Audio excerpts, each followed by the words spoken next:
Hi, Noah. Hey, Josh. We're back. It's us, the Piffle Boys.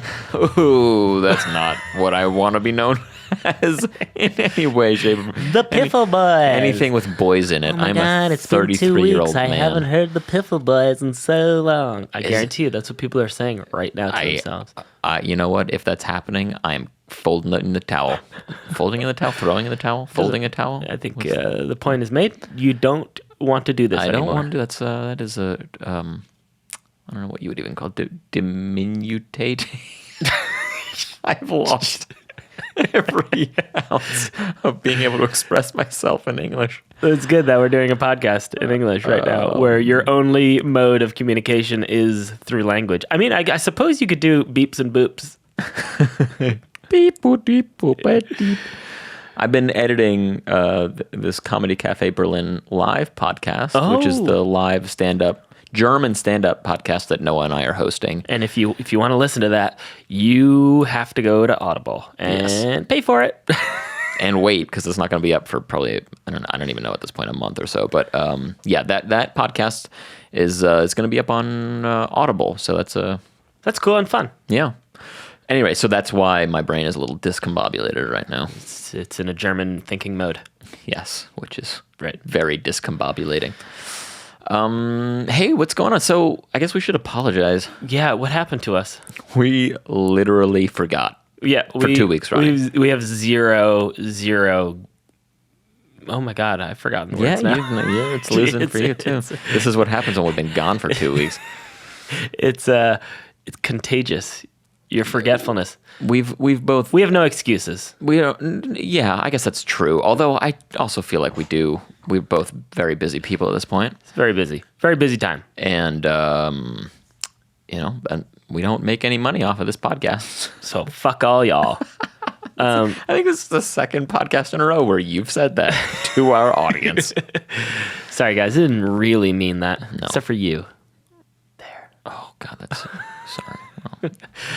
Hey Josh, what's up?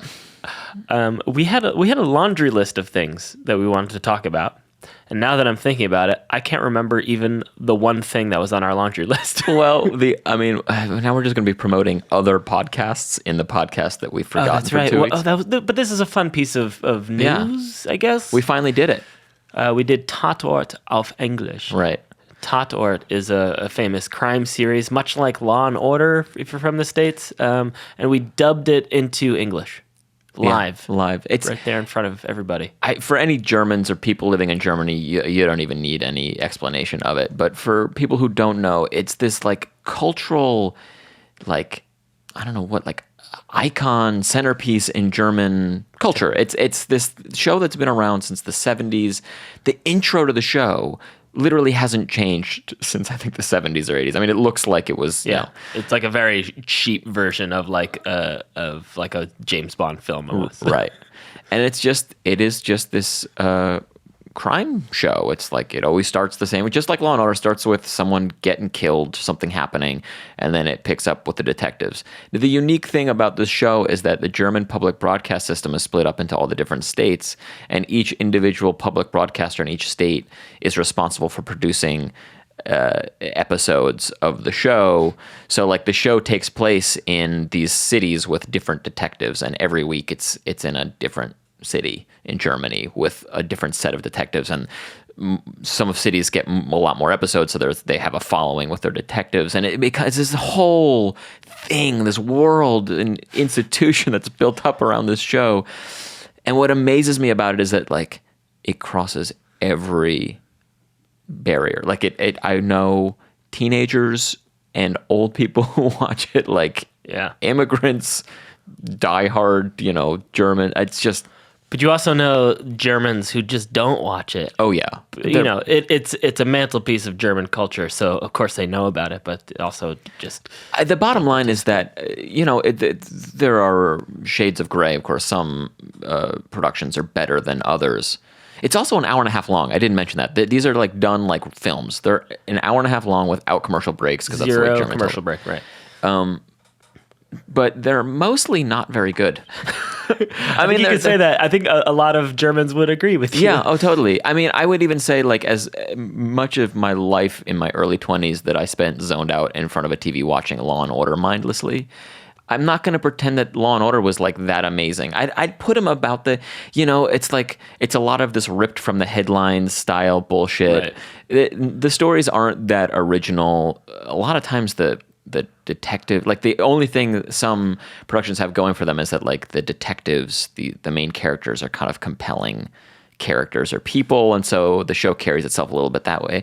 But a lot of them, they're just not. So it's an hour and a half of, like, this boring formula where it's essentially like, murder happens, we're focusing on this person, focusing on this person, focusing on this person. Oh, it's definitely this person. At the end, nope, turns out it was the gardener that you saw for a second, like, right. So what did we do? We also took another component of German television culture, which is to synchronize, and film, is to synchronize or overdub the voice actors or the actors into German. Right. So they'll take, Hollywood films that are originally in English, and they'll just dub the German dialogue over it.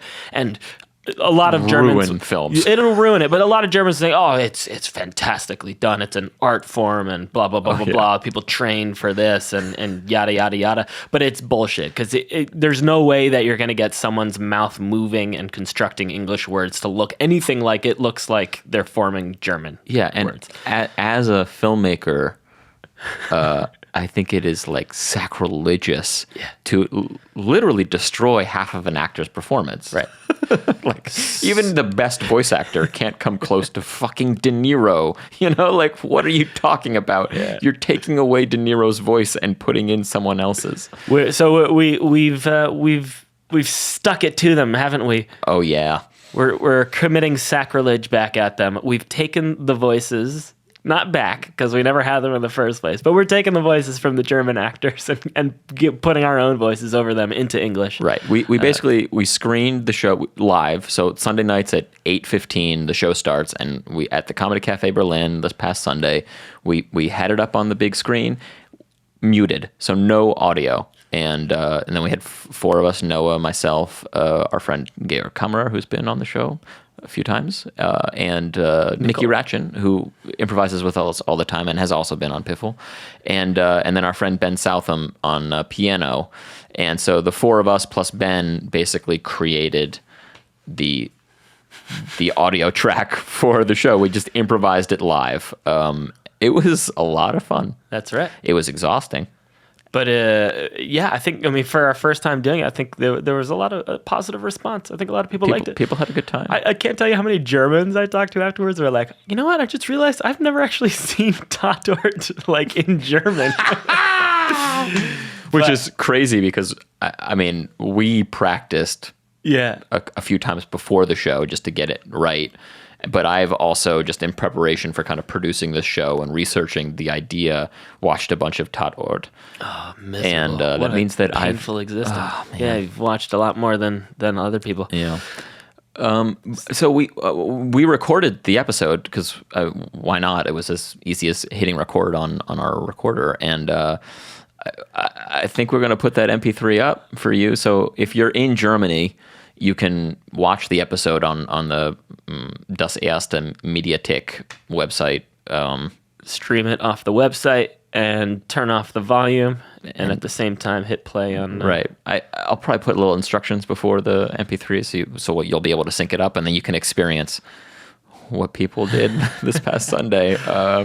We'll see if enough people are into the MP3s. We'll keep doing it. Yeah, and if not, you can come back in February and see the live thing again. February 28th is the last Sunday. Right, of the month. 28th. So and we determined that the city that night is Köln, is Cologne, where Noah and I, our family is from. That's right. So that'll be interesting.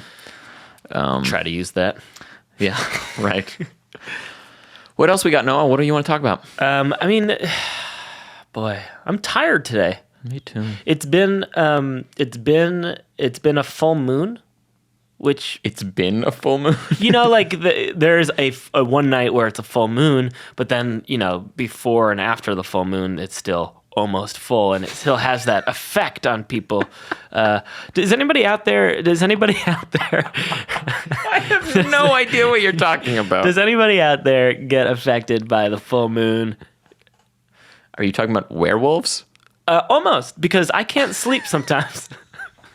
I think this is psychosomatic because our mother often did it's this not thing psychosomatic. Where she blamed things on the full moon. No, it's not psychosomatic. It's clearly like when I have trouble sleeping, it usually falls in line with full moon, and I'm not, and I can only say that because I usually have I don't have trouble sleeping, and maybe it's because the moon is affecting the tidal waves in my head of your because you're what are we 99.9% water? That's not true. No, not that much.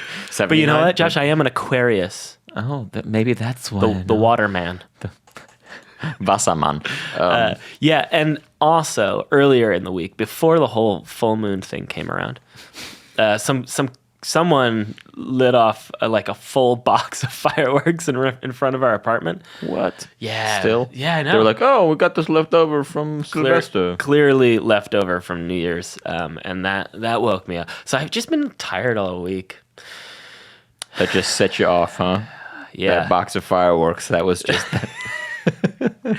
It was really bad because it went off at 3:30, and I was like, I woke up, and when you wake up from something, you don't generally remember that moment of waking up. You don't remember the dream you just had, or you don't really, you don't remember that position. You're never you don't have that awareness yet to realize where you are necessarily in that very moment when you wake up. But I had that moment. I remember it crystal clear, being woken up by explosions and then being like, wow, this actually woke me up. And I haven't moved yet. I'm fully awake now, but my eyes are still closed, and I'm angry, and I haven't moved yet. But holy shit, I'm awake. Yeah. And I'm not happy about this because I usually just sleep through explosions. But then I realized that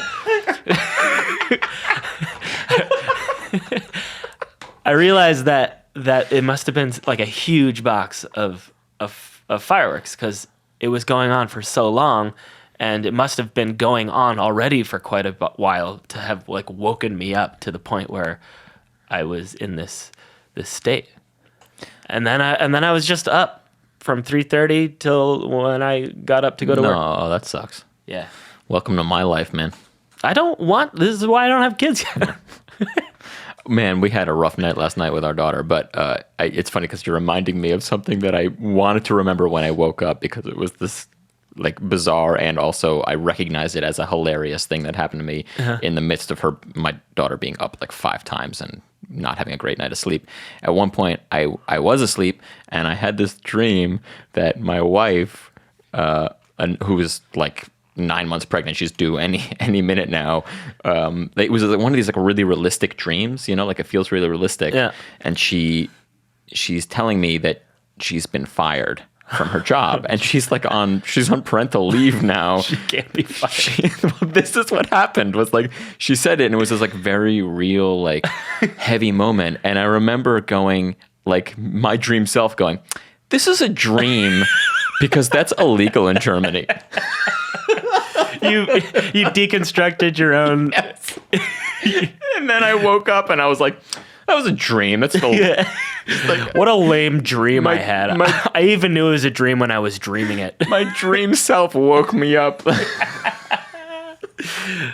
that's fucked. That's really funny. So. Yeah. We just leave it there, I guess, huh? I guess we can leave it there, guys.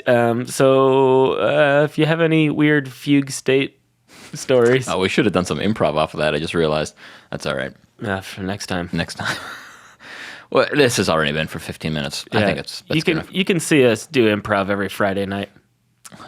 We're just all we're doing is advertising other shit now. Oh, but this is kind of cool. Yeah. Lee White of Crumbs. Oh, yeah. And Maddie Parker from Australia, who's an old an old GLB alum, are performing with us on Friday. I hope to be there, but we will see. If all goes well for Josh, he won't be there. Yeah, I can't tell which way it goes now. If all goes well for my wife, I won't be there. I don't mind waiting. Yeah. So come out and see us. Thanks for listening, everybody. Sorry we were gone for 2 weeks. We'll try to be better about this. More better? Oh, better or better. Not off to a good start. Anyways. Cheers. Bye. Bye-bye.